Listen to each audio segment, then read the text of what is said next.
If it were done when 'tis done, then 'twere well, it were done quickly.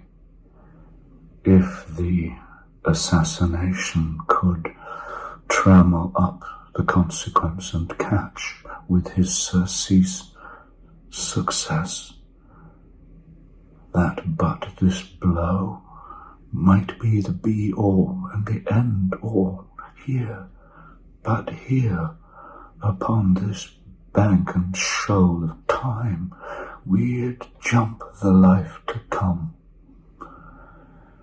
But in these cases we still have judgment here, that we but teach bloody instruction, which being taught returns to plague the inventor.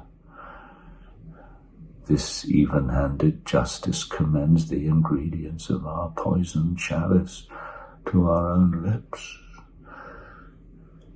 He is here in double trust, first as I am his kinsman and his subject, strong both against the deed, and then as his host, who should against his murderer shut the door, not bear the knife myself. Besides, this Duncan hath borne his faculties so meek, hath been so clear in his great office, that his virtues will plead like angels, trumpet-tongued, against the deep damnation of his taking off, and pity, like a naked new-born babe, striding the blast, or heaven's cherubim, horsed upon the sightless couriers of the air, shall blow the horrid deed in every eye, that tears shall drown the wind.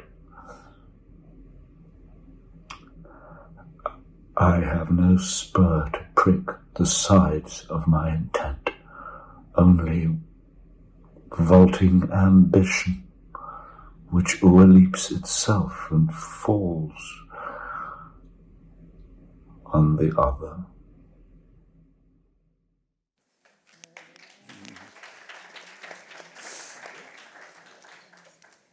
When I was 13, my older brother took me to see Hamlet one summer night in an outdoor theater in Washington, D.C. I immediately decided Hamlet was my boyfriend. He was a horrible boyfriend.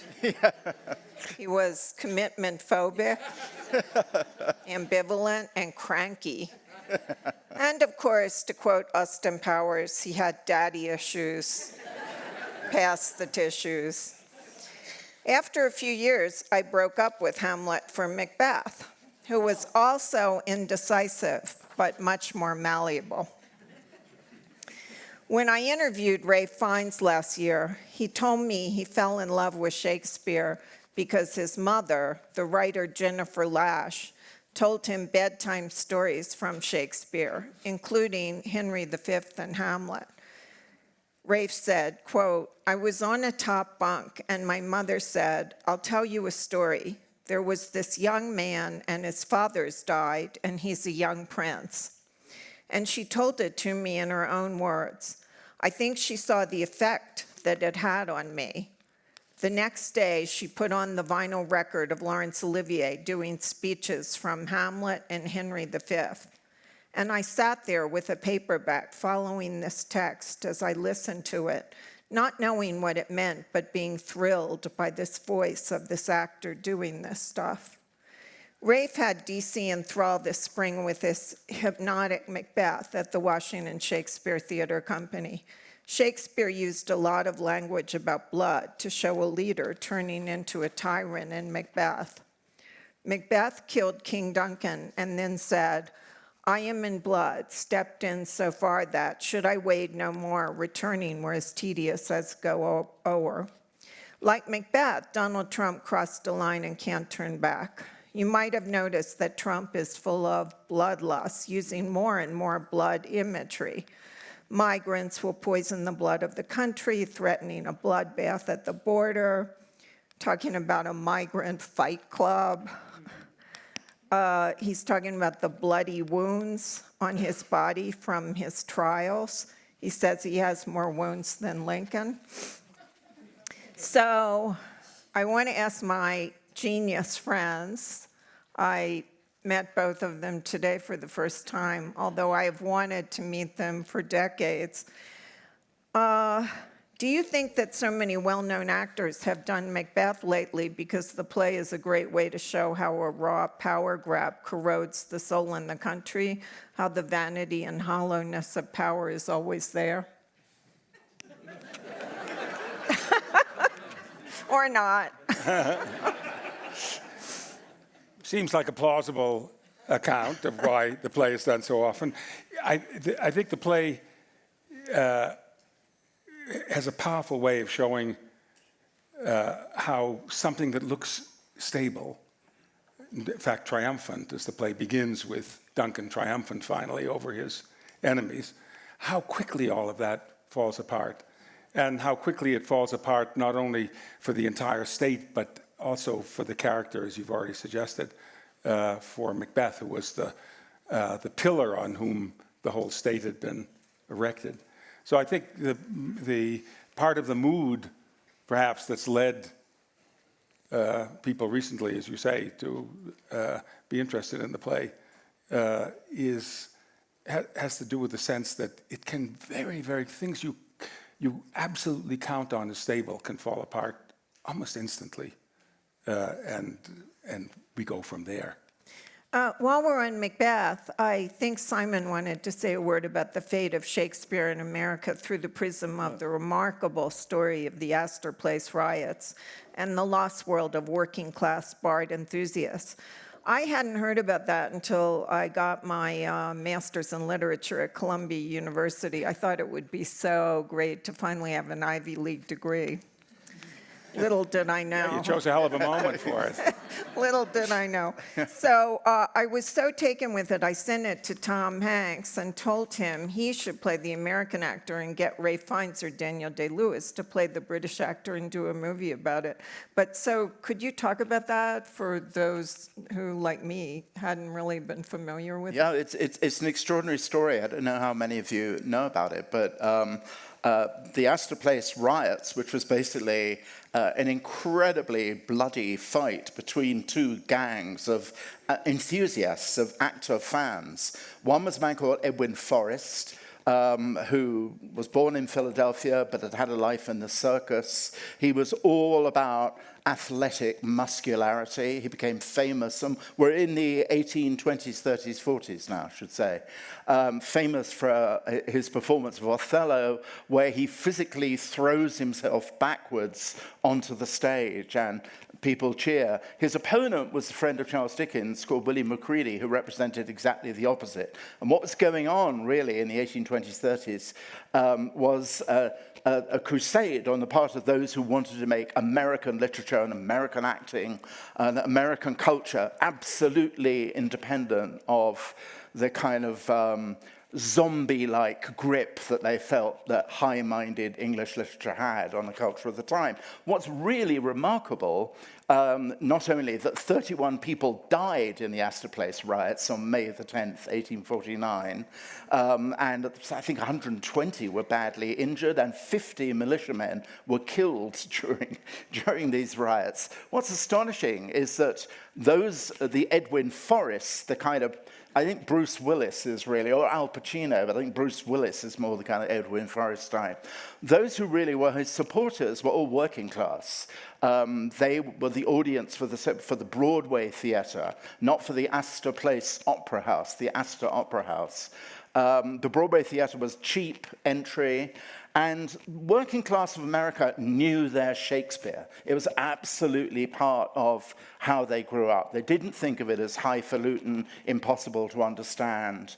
And British acting troops and the beginnings of American acting troops played a particular number of Shakespeare plays. They weren't all of them. Richard III, Othello, Macbeth, Hamlet, Merry Wives of Windsor, oddly enough. I think those were the favorites. I may have forgotten one or two. And they went on, Mark Twain wrote them, of course, actually into this. They went on. Hamlet was performed on horseback, too, in America. Yeah, there are astonishing things on paddle steamboats. And so it was what happened after the Civil War, so it's been argued, Stephen knows all about this, is a kind of separation, which was sort of, in the end, baleful, I think, that Shakespeare became something for the Astor Opera House. In order to get in, apart from it being more expensive, you had to have a white vest if you're a man, and kid gloves, arm kid gloves.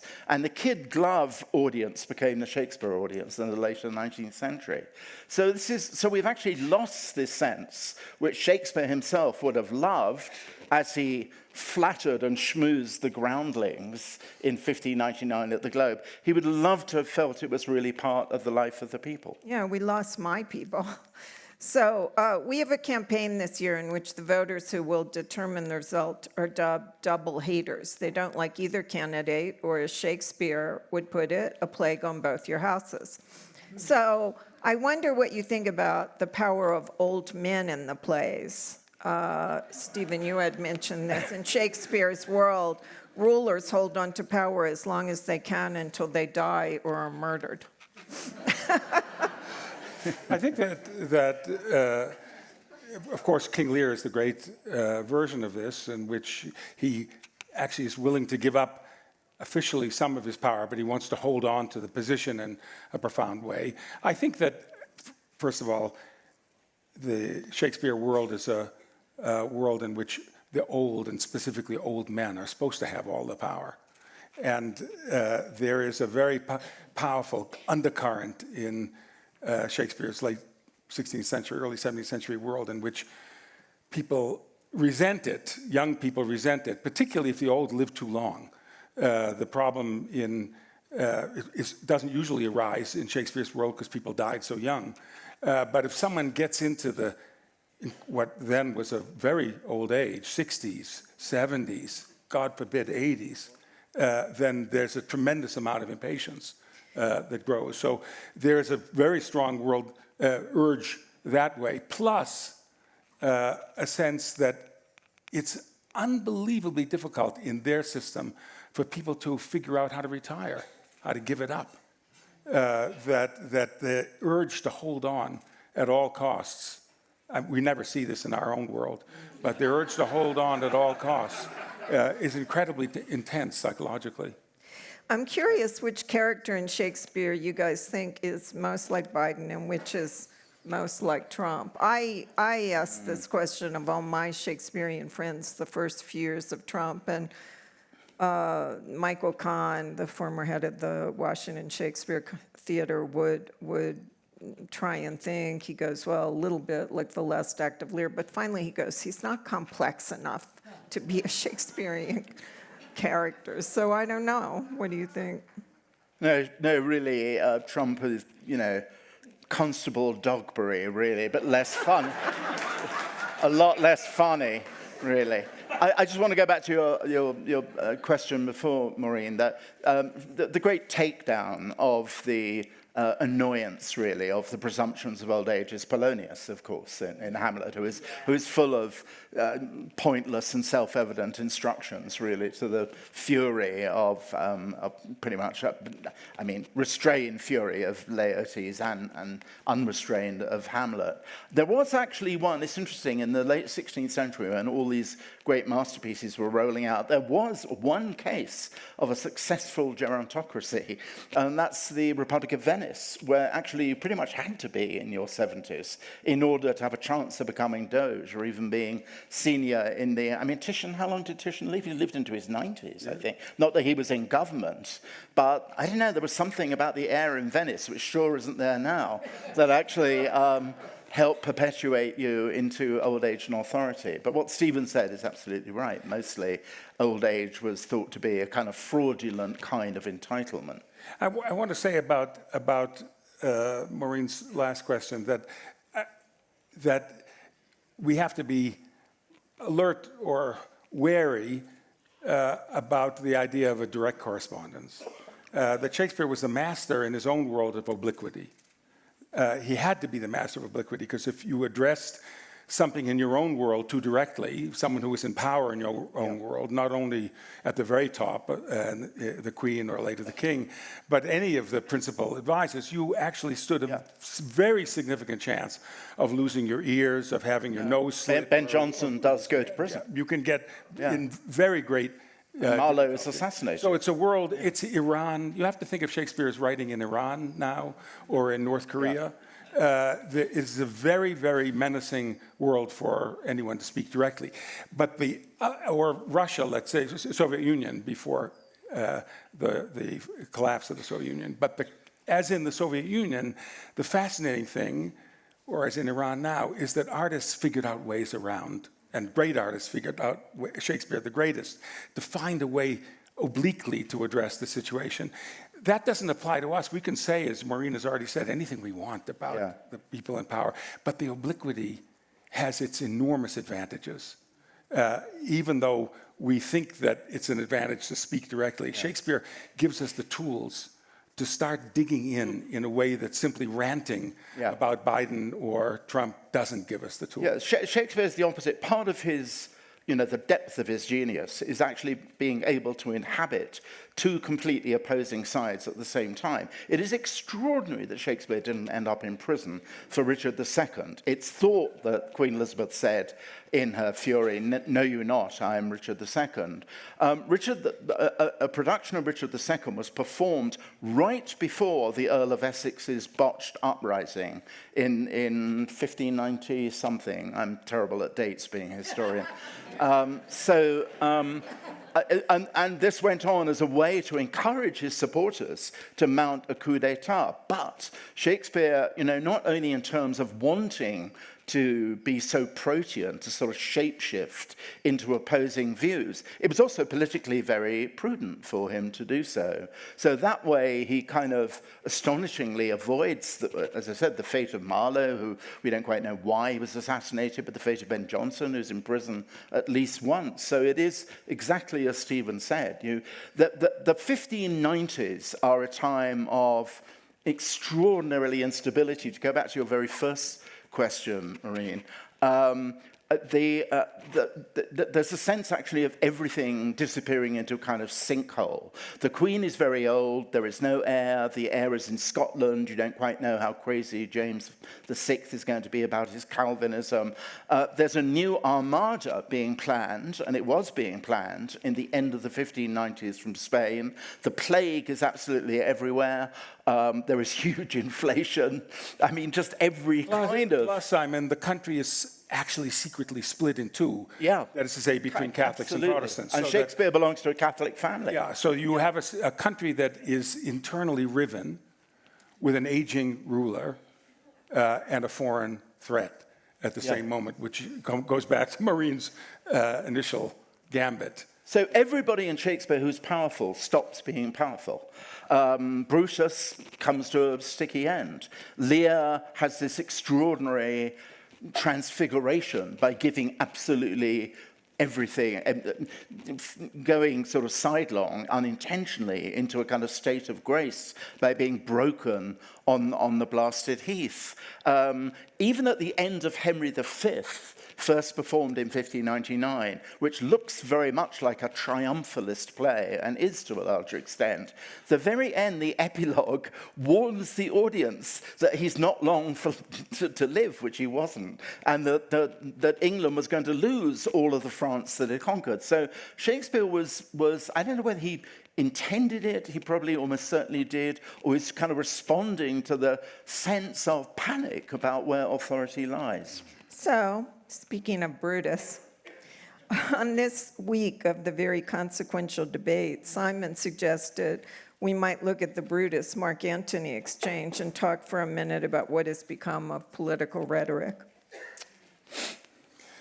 Well, one thing perhaps to say as a way into that question is Shakespeare's fascination with the fact that people actually like to be lied to. Yeah. He was really interested in that, and he was interested in it for very good reasons, because he was a specialist in this himself. That's what the theater is. The theater manipulates people into believing that they're seeing something they're not seeing, or half believing it and half not believing it. Coleridge came up with that phrase, the suspension of disbelief. Shakespeare's the master of the suspension of disbelief, and he's fascinated in it politically. How is it possible? Why is it that people will actually, knowing that they're being lied to, actually buy into the lie? That is really interesting to him. And he explores it in 150 different ways throughout his work, but the Brutus-Antony debate, if that's the way to describe it, is one of the places in which he's quite interested in how that happens. Yeah. It's extraordinary thing. We pretty much know. There's a wonderful book by a friend, an ex-colleague of mine called Quentin Skinner, about the likely education Shakespeare had in that grammar school in Stratford, in rhetoric, and particularly in the great codifier of the parts of rhetorical projection, Quintilian, followed by Cicero. But Quintilian is really the text written around 95 AD that you kind of need to consult. So you begin with an exordium to win the audience, then you go on to a narratio, and then you refute the opposition, and you end with a great peroration. What was extraordinary to me, have you ever found this, Stephen? Did they ever get you to do the oratory for the, one of the classes on commencement day at Harvard? I don't know, anyway, it was Phi Beta Kappa asked me to do this. So I was interested in the place that rhetoric had in Harvard's education. And you go into the kind of darkest, dustiest, sort of inner sanctum of Widener Library. And there is a man now completely forgotten called Hugh Blair, who was a Scottish parson at the end of the 18th century. And there were like 20 editions of Hugh Blair's primer on rhetoric, all of which Harvard undergraduates from after the Civil War through to about the 1940s were required to read and graduate in rhetoric. And your colleague and once mine, Jim Engel, tried to revive that course on rhetoric, and it didn't work out well. But the extraordinary thing about the Brutus Mark Antony exchange. I would say my dad was a great kind of wannabe thespian, and one of those street corner orators, really, who got beaten up during the black shirt times of the 1930s, and therefore one of the wisdoms of Arthur Schama was a Jew's only weapon was his mouth, really. And he was severely beaten up as a result many times. But he knew the Mark Antony speech off by heart and often recited it. But it is almost like an academic exercise in the power of persuasion, something we will not probably be getting. Magisterial rhetoric from the so-called debate happening, when is it, on Thursday, and how rhetoric can shift the balance of power so quickly. So Brutus, it's so interesting and so Shakespeare. When Brutus comes on stage, in effect, to actually defend the assassination of Julius Caesar, it's written in prose. And he begins with Romans, countrymen, and lovers, meaning lovers of the country. Hear me for my cause and be silent that you may hear. Believe me for mine honor. Believe me for mine honor. And Antony, of course, famously, by the way, delivered rather brilliantly by Marlon Brando in the black and white Hollywood film, at least I think so. Antony, of course, seizes on that as egregious self-promotion. I come to bury Caesar, not to praise him. The evil that men do lives after them. The good is oft interred with their bones. So let it be with Caesar. The noble Brutus hath told you Caesar was ambitious. If it was so, it was a grievous fault, and grievously hath Caesar answered it. Here under leave of Brutus and the rest, for Brutus is an honorable man. And you know that Mark Antony says it not, as extravagantly, sarcastically, the way I've just said it, but then so are they all honorable men. And then it's repeated like a chant. So there's a sense, actually, of the brilliance of Shakespeare as a politician himself.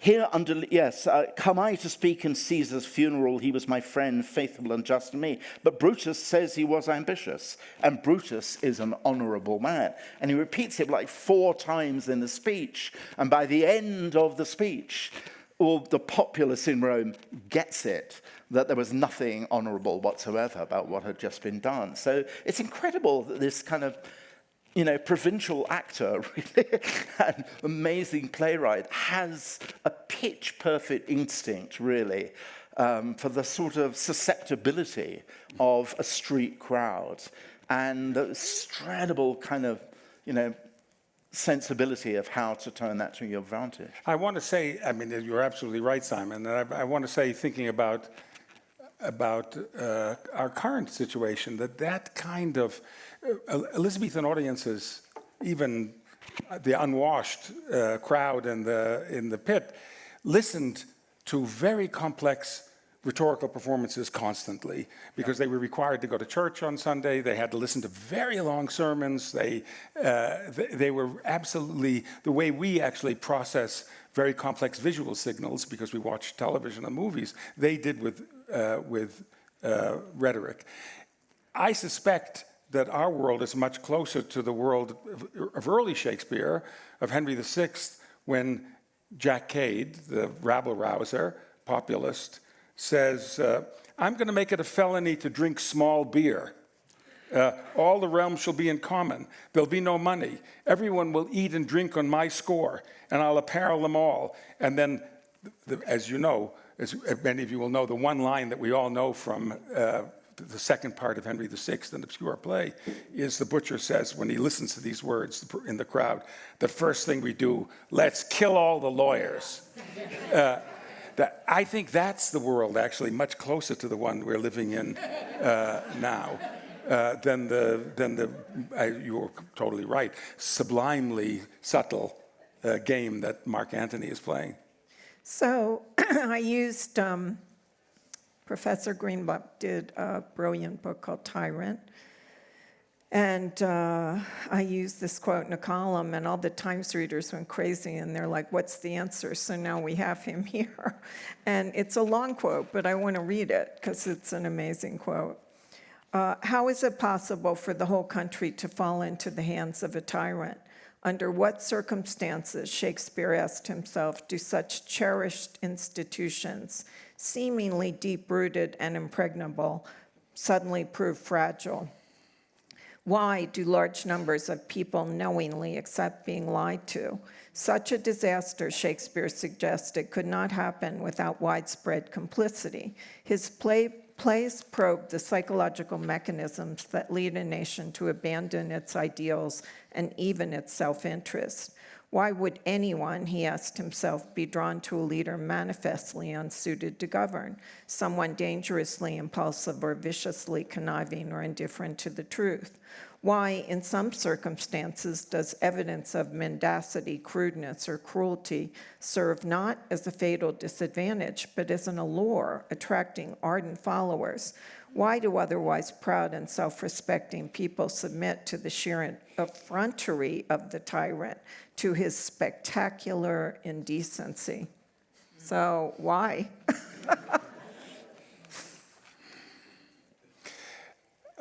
I mean, in Shakespeare's case there, he has, at certain points early in his life, tries to think it through structurally.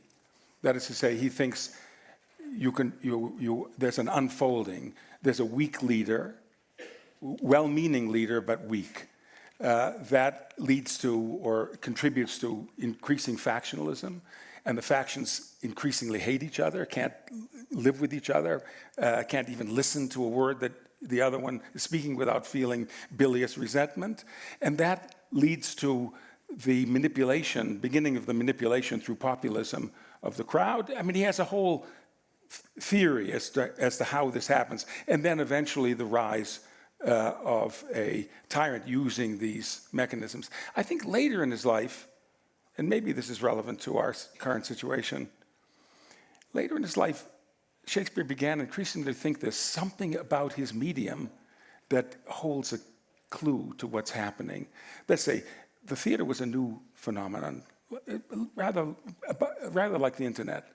It had only arisen just really before Shakespeare came to London, and the popular public theater in which you pay for admission and so forth and so on, and it was attracting very large numbers of people. Shakespeare began to. It can't be an accident that the people whom Shakespeare finds the most terrifying, Richard III, Iago, Aaron the Moor in Titus Andronicus, a whole set of absolutely repellent but thrilling characters are all engaged in something like theater, as if the theater itself were participating in the phenomenon that terrifies him. And I think toward the end of his life, it's one of the reasons the plays are much harder to do. Toward the end of his life, or later in his career, and in plays like Troilus and Cressida and Coriolanus, which are not so popular, he began to try to undo a little bit in the manner of Bertolt Brecht, to try to undo the very thing that the theater could do, which is to seize you and to get you to buy into everything that it's asking you to believe. Yeah, I mean, he's in the grey zone in Troilus and Cressida. Troilus and Cressida is a terrible play. I mean, terrible in the literal sense. It's a deeply upsetting play. You know, woman kind of bartered for, manipulated really for advantage. But also it ends with, you come out of Troilus and Cressida, at least I always do, like ash in the mouth. I mean, there is no happy ending whatsoever. There is a kind of Coriolanus, also, you're in a kind of grey zone of seeing, trying to find the least terrible solution to something that really can't be solved. I think the early plays, I absolutely agree with Stephen. What we know, Shakespeare's first joined a company at a theatre called The Theatre in Shoreditch, and it only cost a penny to get in. I know, money isn't what it is now, but still, that was not very much at all. So we had an extraordinarily kind of popular audience in a courtyard built around a polygonal space, which was sort of the same kind of space that had been used, or still was being used in taverns for bear baiting and for pugilism, that kind of thing. They're coming to see kind of, again, sort of muscle plays, really. And the Henry VI, 1, 2, and 3 are all, there's a huge amount of grisly sword play, there's Joan of Arc. These are kind of Marvel comic movie kind of plays, really. And everybody's kind of bashing each other in wars, the English eventually coming out being worsted. But exactly as Stephen suggests, you insert into that a monster. And the first monster is Gloucester. And the reason why he is a monster is that he's that most terrifying thing, as the Duke of Gloucester, who will be Richard III, says in Henry VI, Part 3, I am for myself alone. And that's something that's rehearsed even more terrifyingly in Iago's first horrific soliloquy. It's kind of Hannibal Lecter soliloquy in Othello. I am for myself alone. And Lord, the midwives cry. He has teeth. In other words, this is a monster who's not only like that, but also someone who, when he's born, is an unnatural thing because he's born with teeth. And, this is fantastic catnip for the audience in a way in which Hollywood movies would immediately it's like the Joker. It really is like the Joker, because the monsters get all the best lines, actually. They get fun, they're witty, and they're one step ahead of everybody else. So egomania, hello, the possible Republican candidate for the presidency, egomania is a kind of malignant poison, which liberates the egomaniac to do anything he wants. I want to add just one thing to that, Simon, which is that Shakespeare actually knew a lot of words, but never encountered the word testosterone. I think he would have been extremely interested in the idea of testosterone, because I think there's Shakespeare was no feminist, but there's very substantial evidence that Shakespeare thought there was something wrong with men. That there was something in the male character, in the form of masculinity, that Romeo and Juliet, that can be manipulated by Lady Macbeth and Macbeth. That's in Richard III. That is in Coriolanus. There's something in the male character that produces very serious trouble for the state, for the community, and he's interested in how that is released, as it were, into a society. I mean, I'm thinking, there are no great, tough women heroes, but there are lots, actually. There's Viola and Rosalind, who are extraordinarily kind of self-possessed, but the one who I think it may be my favorite character in all of Shakespeare is Beatrice. One forgets that Much Ado About Nothing, because it's so beautiful and the title leads you to believe we're going to have an evening of froth, actually hinges on a terrifying act of cruelty, on an idiot man believing an obviously preposterous story about his bride-to-be being unfaithful to him. And Beatrice is just really nearly traumatized by the idiocy of men and their cruelty. And then when Benedict actually confesses his love for Beatrice, her test for that is he has to go and kill Claudio, kill the bridegroom, and he won't do it. And she basically dismisses him, and then he thinks, all right, maybe I will do it. So those amazing moments where the power of women is let loose in a way which is unthinkable in drama going on anywhere else in Europe at that time. We're going to go to audience questions, but while we're getting ready for that, I have a question. You can just do a yes or no answer. So Shakespeare and AI. When I asked ChatGPT to talk to me as Shakespeare, I said, can you write me a love sonnet?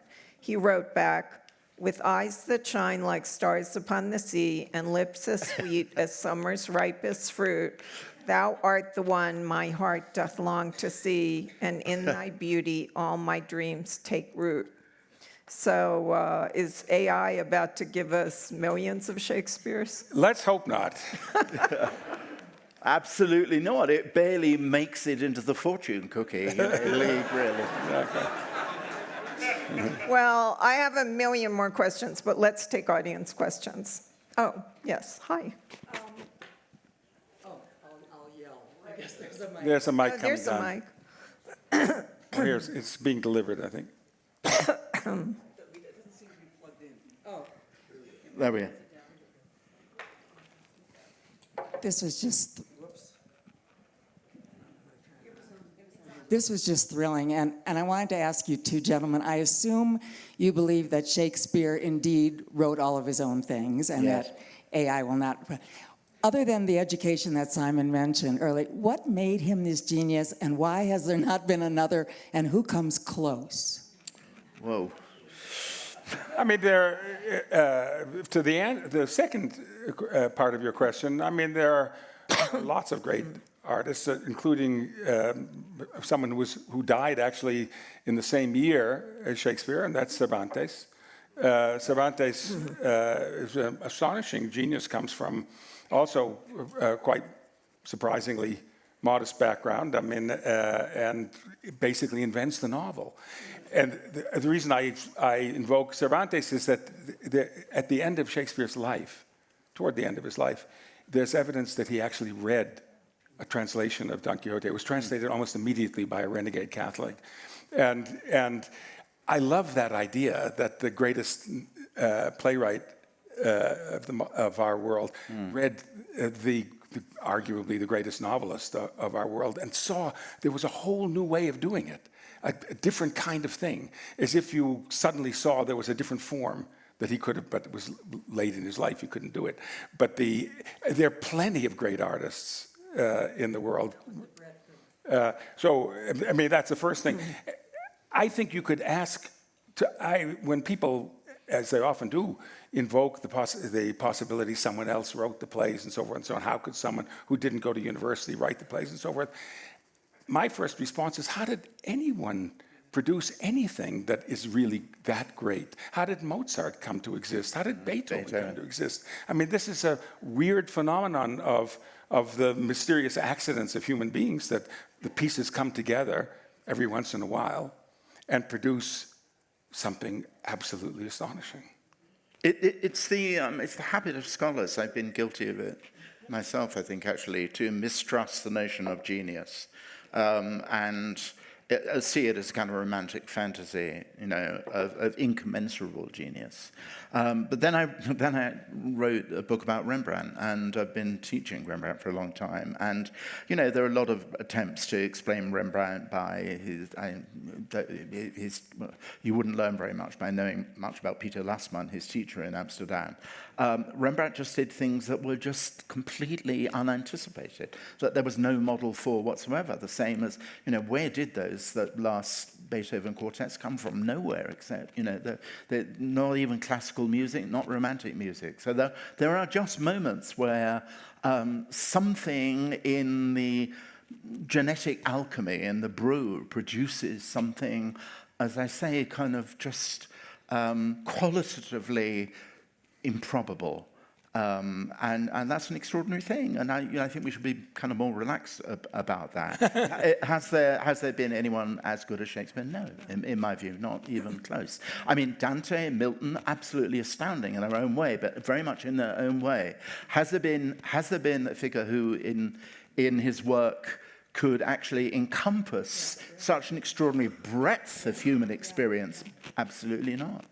Simon, we have a big surprise finale for you, but I quickly want to ask Simon, we were talking about Shakespeare keeping a safe distance from current affairs and Queen Elizabeth, but how does Shakespeare relate to the modern royal family? I mean, we're watching the British royal family deal with this tragedy of being torn apart with sickness and Harry and Meghan drama.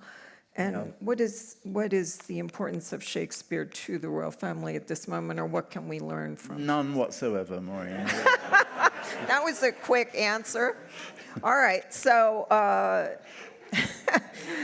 these two smarty pants are now going to give us a reading of Prince Hal and Falstaff. Do you want to set it up, Stephen? Or, yeah, set it up. Yes, the immediate context is from Henry IV, Part 1, where the king, Henry's son, Hal, the Prince of Wales, has been consorting with lowlifes in the tavern, and even involved in a robbery. He is a delinquent. And Shakespeare is fascinated by delinquency, as if it were the key to having a real second chance in life. And the scene that we're going to read a tiny piece of is a scene in the tavern between Hal and his low-life master, Jack Falstaff, in which they start playing roles. Yeah, they exchange roles, as you'll hear. I just want to add one extra thing, is again, this is another great daddy issue play. And what's very important about it is the king, Henry IV, has become king by an act of usurpation. He's deposed and been complicit in the murder of Richard II, and there are extraordinary scenes of his own insomnia and guilt about that. So actually, a lot is riding on the undisturbed succession between Henry IV, who we know from the beginning is quite ill, and Henry V, his son, who is not behaving as a son and heir ought to. Well, we flipped the coin and we decided that I would be Hal and Simon would be Falstaff. I said, I'm much fatter than you, Stephen, so there's only, you're not going to be convincing us plump Jack. Do thou stand for my father and examine me upon the particulars of my life. Well, and the fire of grace be not quite out of thee, now thou shalt be moved. Give me a cup of sack to make my eyes look red, that it may be thought I have wept.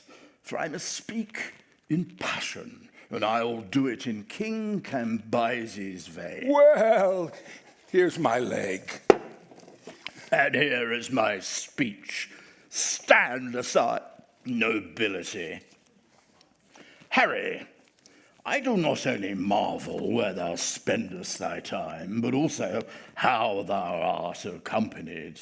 That thou art my son, I have partly thy mother's word, partly my own opinion, but chiefly a villainous trick of thine eye and a foolish hanging of thy netherlip that doth warrant me. If then thou be son to me, here lies the point. Why, being son to me, art thou so pointed? Shall the son of England prove a thief and take purses? There is a thing, Harry, which thou hast often heard of and is known to many in our land by the name of pitch. This pitch, as ancient writers do report, doth defile. So doth the company thou keepest for Harry now. I do not speak to thee in drink, but in tears, not in pleasure, but in passion, not in words only, but in woes also. And yet, there is a virtuous man who I've often noticed in thy company, but I know not his name. What manner of man, and it like your majesty? A goodly, portly man, i' faith, and corpulent, of a cheerful look, a pleasing eye, and a most noble carriage, and I think his age some 50, or by a lady inclining to 60. And now I remember me his name is Falstaff. If that man should be lewdly given, he deceiveth me, for, Harry, I see virtue in his looks. There is virtue in that Falstaff. Him keep with, the rest banish. And tell me now, thou naughty varlet, tell me, where hast thou been this month? Dost thou speak like a king? Do thou stand for me, and I'll play my father. Depose me, if thou does it half so gravely, so majestically, both in word and matter. Hang me up by the heels for a rabbit's sucker or a poulter's hair. Well, here I am set. And here I stand, judge, my masters. Now, Harry, whence come you? My noble lord, from Eastcheap. The complaints I hear of thee are grievous. Splud, my lord, they are false. Nay, I'll tickle ye for a young prince, i' faith. Swearest thou, ungracious boy?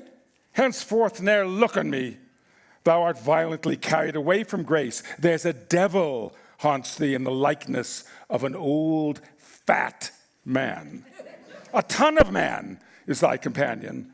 Why dost thou converse with that trunk of humors, that bolting hutch of beastliness, that swollen parcel of dropsies, that huge bombard of sack, that stuffed cloak bag of guts, that roasted manantry ox with the pudding in his belly, that reverend vice, that grey iniquity, that father ruffian, that vanity in years?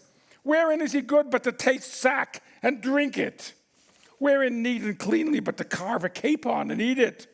Wherein cunning but in craft? Wherein crafty but in villainy? Wherein villainous but in all things? Wherein worthy but in nothing? I would your grace would take me with you. Who means your grace? That villainous, abominable misleader of youth, Falstaff, that old white-bearded Satan. Oh, my lord, the man I know. I know thou dost. But to say I know more harm in him than in myself were to say more than I know. That he is old, more the pity, his white hairs do witness it. But that he is saving your reverence a whoremaster, that I utterly deny. If sack and sugar be a fault, God help the wicked.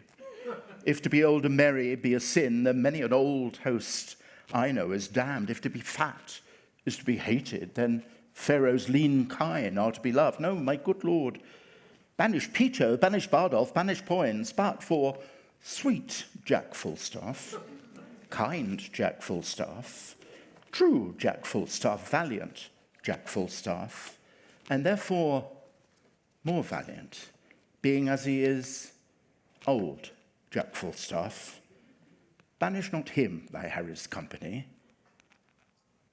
Banish not him, thy Harry's company. Banish plump Jack, and banish all the world. I do. I will.